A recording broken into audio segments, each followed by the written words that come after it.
The Travels of Ibn Battuta. Ibn Battuta is a great traveler, and the history by itself witnessed amazing event in his life.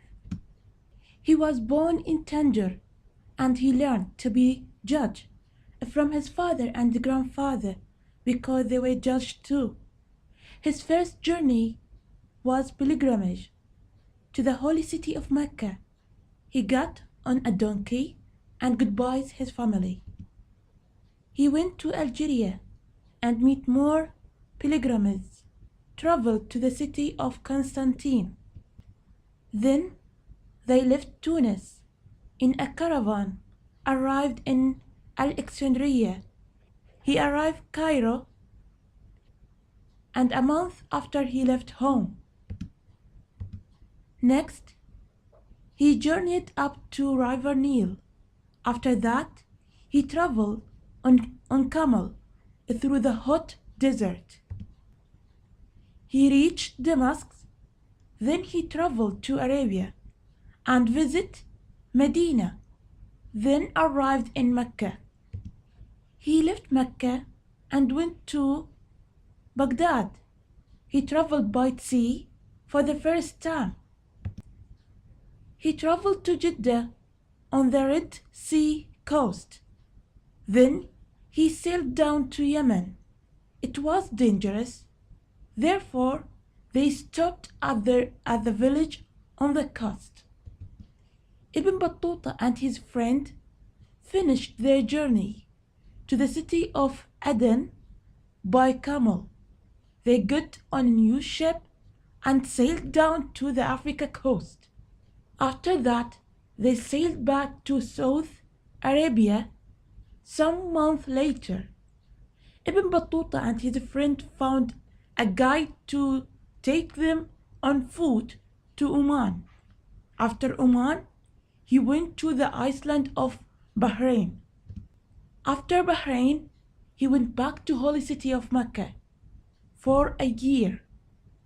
In Mecca, Ibn Battuta looked at different ways to travel in India. After a long winter journey to India, he traveled south to Samarkand. Then they journeyed to the Hindu Kush mountains. It is a dangerous snowing mountain. They were all very happy when Hindu Kush mountain were behind them. After 4 long months, they arrived in the north of India. They journeyed to the city home of the Sultan of Delhi. This Sultan loved judges from different countries. Sultan Muhammad asked Ibn Battuta to be his man in China. After that, he had been attacked from Sultan's enemies. Ibn Battuta was tired until a good traveler found him and carried him to the next village. They journeyed to the town of Cambay. He sailed to the Maldives and stayed on the island of Mali. After 9 months, he left China, but first he sailed to the island of Serendip. He sailed back to Maldives and got in a ship to China. On the journey, he visited 2 islands, Sumatra and Java. After some months in China, he began his long journey home.